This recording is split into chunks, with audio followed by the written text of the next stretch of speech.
The San Francisco Giants continue to play their best brand of baseball of the season as they come away with a huge extra innings victory in 10 innings by a final score of 8-4 versus the division rival Colorado Rockies.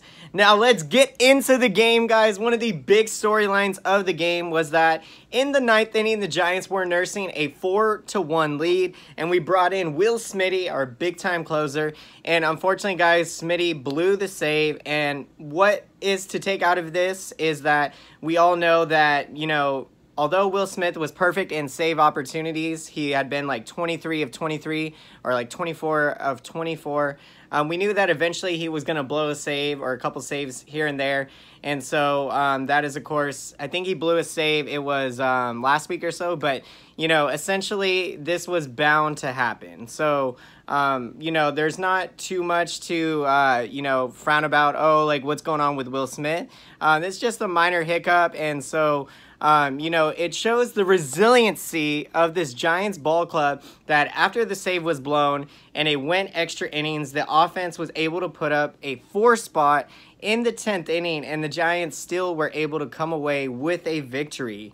Now, over the last couple of years, as the Giants have very much struggled, this could have been a game that, you know, you could have saw the Giants melt and, you know, not be able to win. So, you know, there's so much fight, so much spirit in these guys, and it has just been so much fun to watch them play baseball. And I mean, the offense, up and down that lineup, the Giants are getting production from so many different guys, and it's just amazing to see because everyone is flocking to the bat rack, trying to get a bat and, you know, trying to get a piece of the pie, as they like to say, guys. So, Giants got to keep this going. Drew Pomeranz got the start for the Giants in this one, and he gave the Giants a very good chance to win. So, he has been pitching very well of late. If you guys don't know, in the beginning of the season, Pomeranz was having his struggles, and it wasn't until, you know, he was able to correct his pitching delivery. So, what was happening is that as he was going through his motion, he was kind of slanting a little off to the side. So the ball was, of course, going, you know, not in a straight downward plane motion. And so now that he was able to correct his delivery, we've been seeing the results on the mound for Pomeranz. And, you know, with this pitching rotation, again, you know, they have been turning it up late. The first couple months of the year, the Giants looked like a forgotten team. It looked like a rebuilding year. And the last couple weeks, I mean, we have gotten all the way back into playoff contention.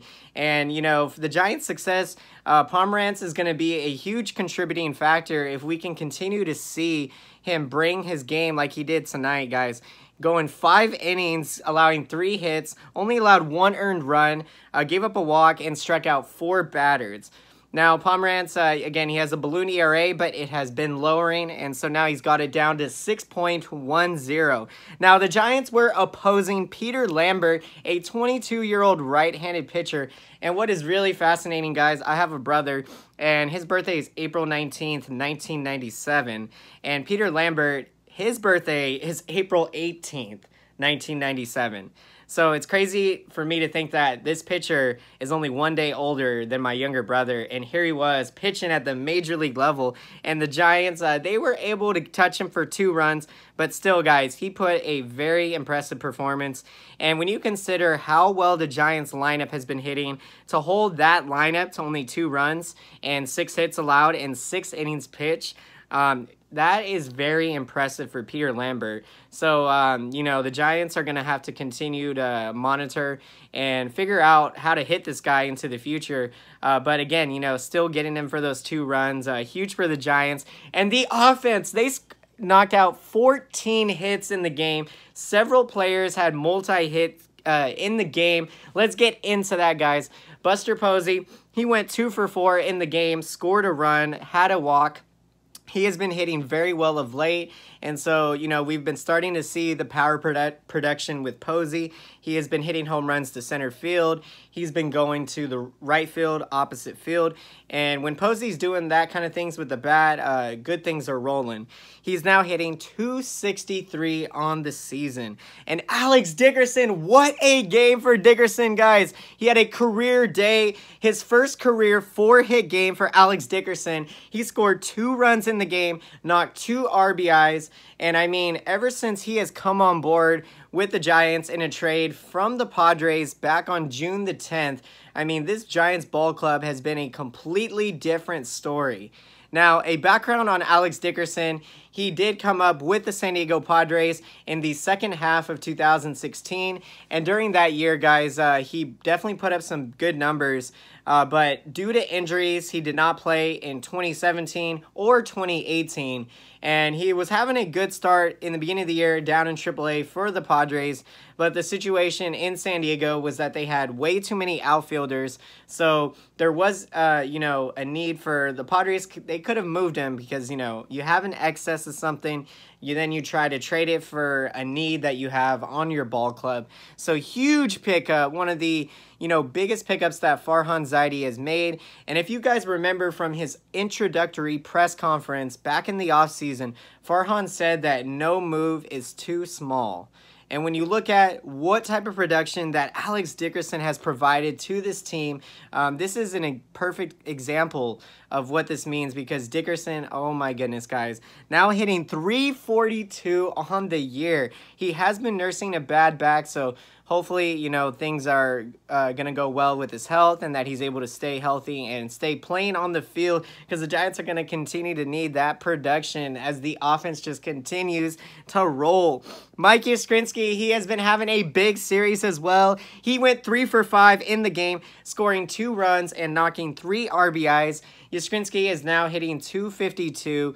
And an interesting story on Yastrzemski, guys, is that prior to this series in Colorado, there were thoughts of sending him back down to AAA. He had been struggling a little bit, and then in this series, he absolutely has turned it on. I think he's 7 for 15 now, or he was 7 for 15 in the series, so just phenomenal for Yastrzemski, guys, doing it all. And now hitting 252 on the year. Kevin Pillar, he had an amazing game with the bat and the glove. He was making some Superman catches out there. I think he robbed Trevor Story twice in the game. So Story, you know, was not a fan of Pillar's today, stealing all kind of hits out there in Colorado. And I mean, laying full extension out to the ground.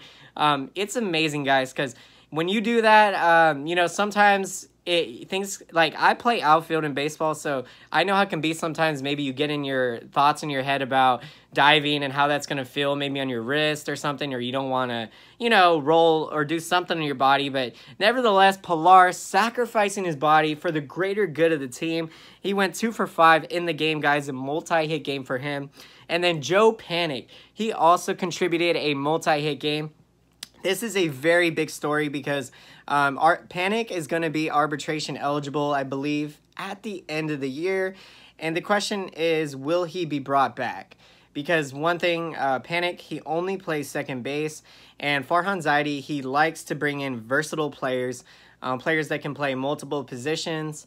And so could this be a liability on Joe Panik? And could that be the reason that maybe he has not offered back a contract for next season?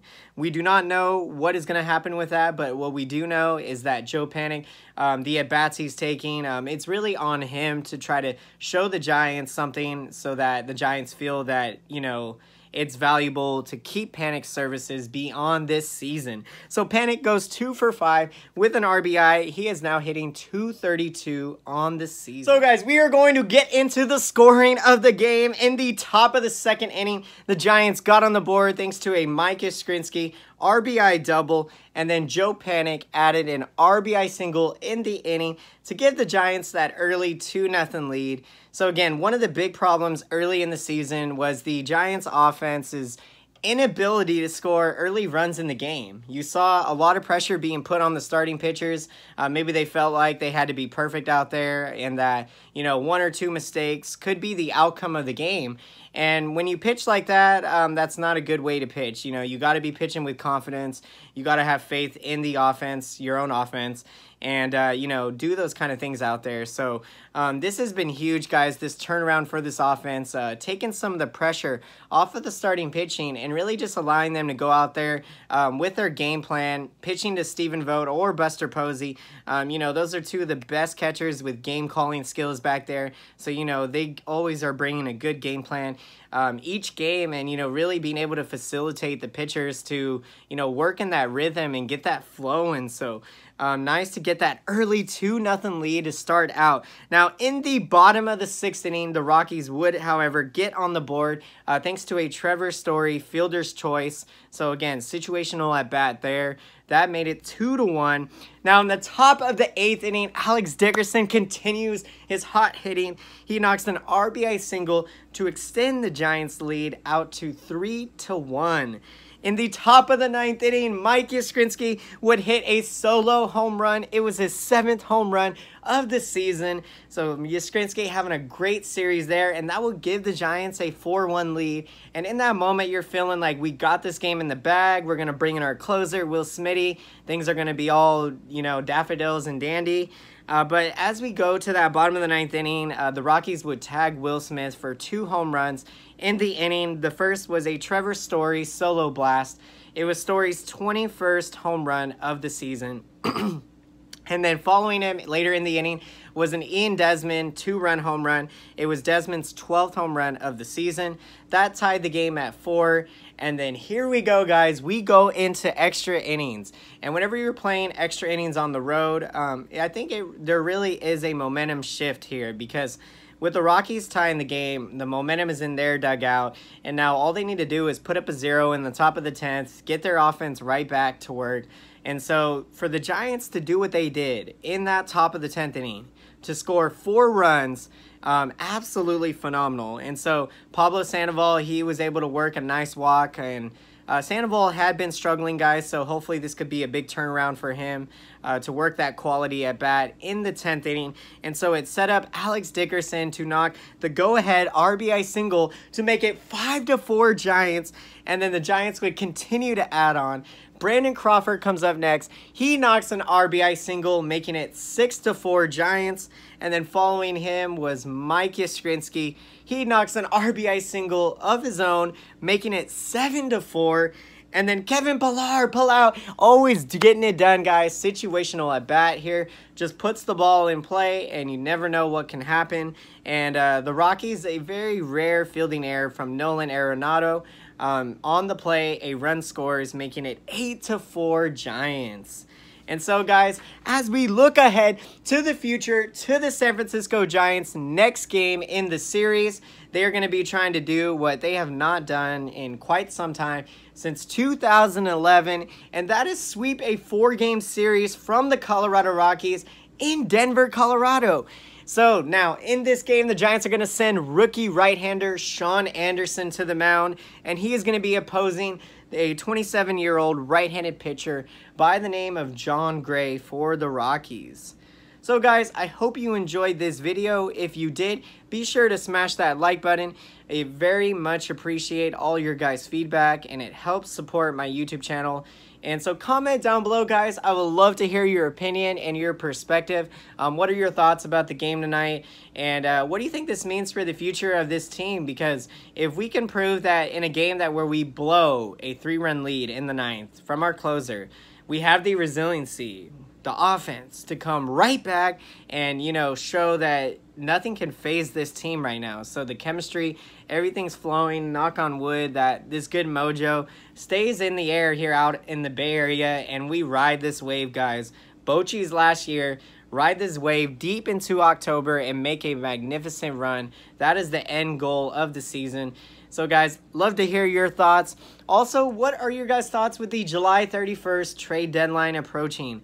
I recently was reading an article that had said the Giants still look to be sellers at the deadline, and that kind of irks me a little bit because in my opinion, and this is just how I feel, I think that we shouldn't trade Madison Bumgarner because, you know, he's a longtime Giant, and his value, the biggest thing is his value in the playoffs. If we are able to get into the playoffs, having him to pitch a wild card game or a Game 7, those are things that, you know, you can't put a price tag or a value on, you know, what Bumgarner can bring to the table.